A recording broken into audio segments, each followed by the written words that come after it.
You wake up in your own home one morning. You are a resident of Pompeii in the year 79 AD.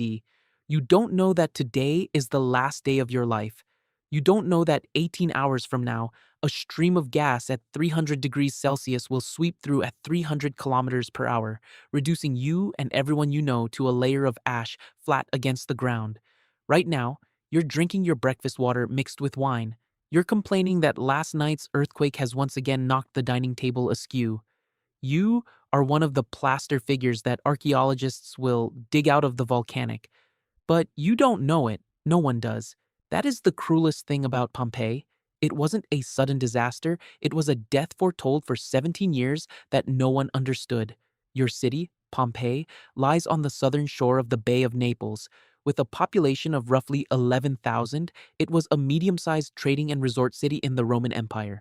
The city had a theater, public baths, brothels, bakeries, a gladiatorial arena, and nearly 2,000 pieces of wall graffiti. In January 2026, archaeologists used new optical technology to uncover 79 previously invisible graffiti.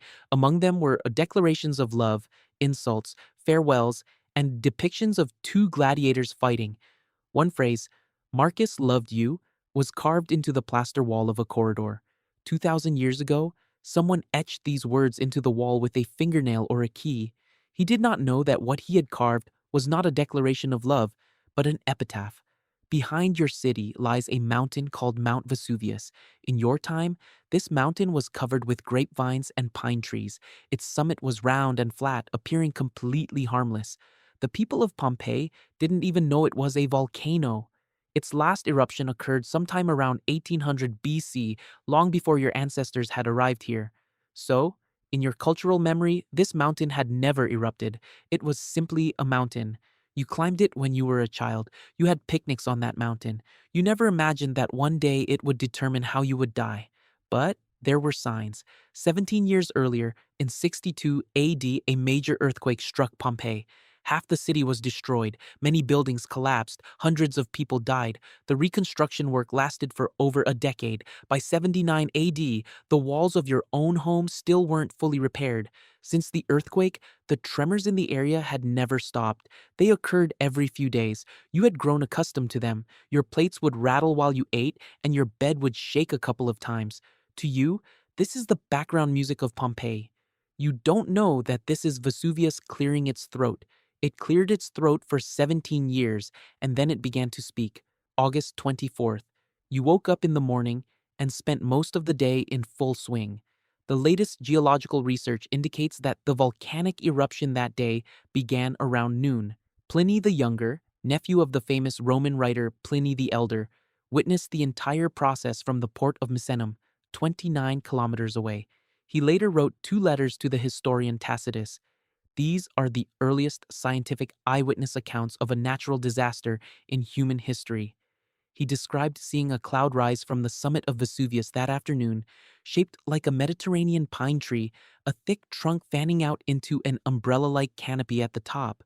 Today, this type of volcanic eruption cloud is directly named the Plinian eruption, a volcanic phenomenon named after a 17-year-old boy who witnessed his own uncle's death. You're in Pompeii. You look up and see that cloud. You don't know what it is. No one does. You have no words to describe it. You only know that something has appeared in the sky that doesn't belong there. It grows larger and larger, rising higher and higher, until it eventually reaches an altitude of 33 kilometers, a height 3 times higher than the cruising altitude of a modern passenger jet. You stand in your backyard watching this thing. Your neighbor runs out and asks you, "What is that?" You say, "I don't know." Then it starts to rain, but not water. It was stones. Pumice from the volcano began to fall, small, light pieces, some the size of peas, others like walnuts. You and your family ran back inside, but the pumice didn't stop. 1 hour, 2 hours, 3 hours. By 5 p.m., the pumice had piled up over a meter thick on the roofs. Pompeii's roofs were made of sloped tiles, designed to withstand rain, not stones. The tiles began to crack, and then entire sections of the collapse. If you were still alive, Standing in the street, you would have seen the streets filled with people. Some had pillows tied to their heads to shield themselves from the stones. This is a genuine archaeological discovery. Some skeletal remains excavated from the streets of Pompeii showed fabric imprints near the head. Historians speculate that they tied pillows or cushions to their heads in an attempt to block the falling pumice. Some clutched their most valuable possessions, gold coins, jewelry, and small household idols. Archaeologists found a small pouch of gold and emerald earrings next to a female skeleton. She never let go of them until her death. Another skeleton's hand was clenched tightly around a key. She may have thought she could still go home. Yet another skeleton was holding a child of 2 or 3 years old in her arms. She shielded the child with her body. This posture has remained unchanged for 2,000 years. Some were crying, some were praying, and some ran silently toward the city gates, but you couldn't get far because the air itself was filled with stone. With every step, your feet sank half a foot into the pumice, like walking through a desert. Only the sand was red hot. By 8 o'clock that evening, the pumice had piled up over 2 meters high, and the entire city began to be buried from the ground up. You walked, gasping for breath, your mouth and nose filled with ash, your eyes unable to see anything beyond 3 meters. The night is darker than any you have ever seen, for the sunlight has been completely blocked by a cloud of ash 33 kilometers high. Pompeii plunged into darkness at 4 in the afternoon, and this darkness would last for more than 24 hours. Amid this chaos, one man chose not to flee. His name was Pliny the Elder, the uncle of Pliny the Younger and a commander in the Roman navy. When he witnessed the eruption of Vesuvius from Misenum, he did not take cover. Instead, he ordered ships to be dispatched, not to gawk, but to rescue people. He led a small fleet across the Bay of Naples toward the volcano, taking in refugees along the way. He was the earliest recorded disaster relief commander in human history, but he himself did not return alive. After landing at Stabiae, he suffocated on the beach from inhaling too much toxic gas. His nephew, writing from 29 kilometers away to a historian, recorded it all. You, the residents of Pompeii, did not know that someone was risking his life to save you. You only knew that stones were falling from the sky, the earth was shaking, and the world was ending. Then, things went from bad to worse. According to the latest research published in the Journal of the Geological Society in 2023, the volcanic eruption entered a new phase at 7:06 p.m. The eruption column began to collapse under its own weight, no longer shooting upward but instead crashing downward. This falling mass is called a pyroclastic flow, a superhot blast of gas, ash, and rock fragments with temperatures ranging from 300 to 700 degrees Celsius to 700 degrees Celsius, traveling at 100 to 300 kilometers per hour. It rolled down the mountain like a glowing tsunami.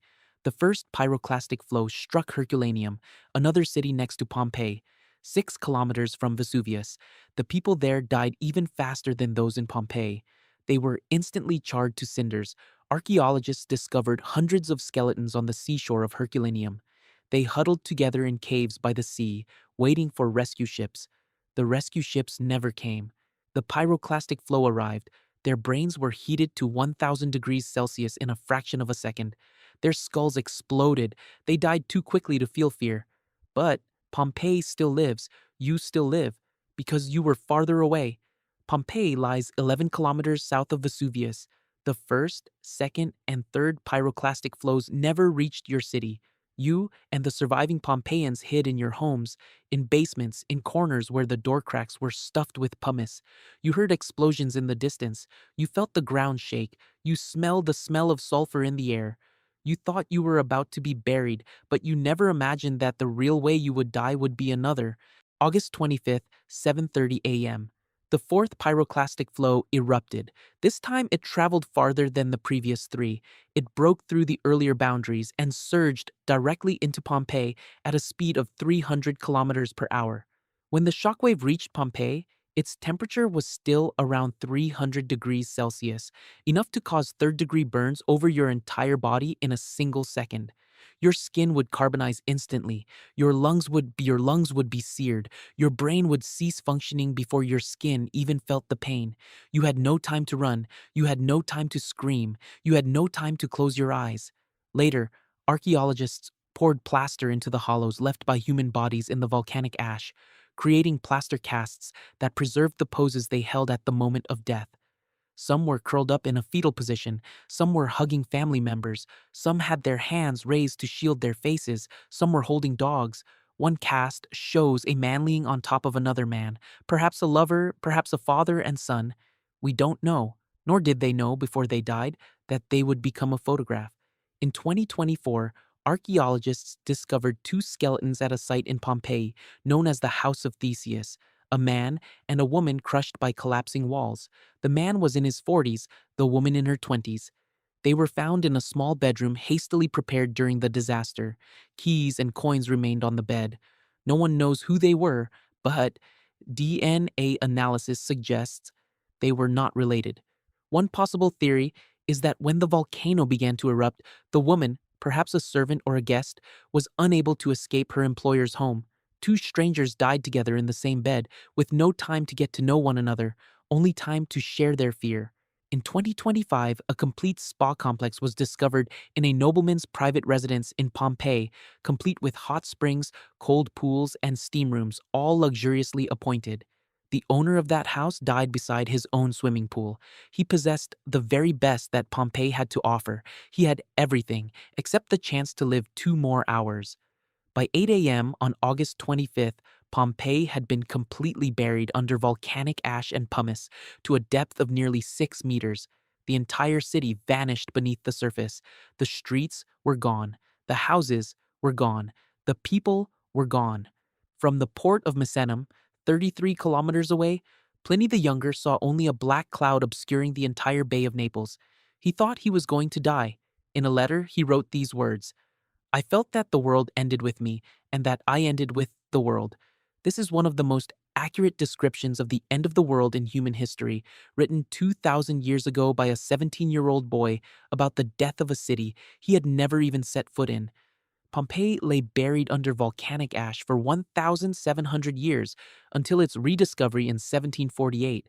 Archaeologists slowly unearthed it inch by inch. They found houses, streets, graffiti, uncooked bread in bakeries, untouched tableware on dining tables, and 2,000 wall inscriptions. In April 2026, the very month you are watching this video, archaeologists have published a new study. They found evidence of bullet holes from an ancient machine gun on the walls of Pompeii, a type of Roman repeating crossbow called the polybolo, capable of rapidly firing short arrows in succession. Evidence of this weapon was found on Pompeii's city walls, meaning that before Pompeii was buried by the volcano in 79 AD, it had been attacked once by Roman troops using repeating crossbows in 89 BC. This city died twice, the first time by humans, the second by the earth, with 168 years in between. You, a resident of Pompeii, knew none of this. You only knew that on the afternoon of August 24th, you stood in the street and saw a strange cloud appear in the sky. You wanted to go home. There were stones beneath your feet and stones falling from the sky. The next morning, you were seared into a permanent shape by a stream of gas at 300 degrees Celsius. 1,947 years later, an archaeologist poured plaster into the cavity where your body once stood, turning you into a statue. It was placed in a museum. Tourists walk past you.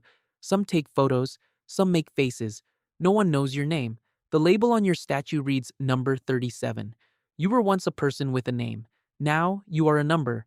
Everything about your life, who you loved, what you ate, where you went, was erased by a mountain in 18 hours. At the moment of your death, you might have thought you were a unique catastrophe, but you were not. Pompeii was merely a preview shown ahead of time. Today, 3 million people live within the eruption radius of Mount Vesuvius. The entire city of Naples lies within it. Vesuvius last erupted in 1944. Geologists say it has entered an active phase. It could awaken at any moment. The next time, it won't be 10,000 people. It will be 3 million. Your story is waiting for a sequel. It has been waiting for 2,000 years, and Vesuvius has all the time in the world.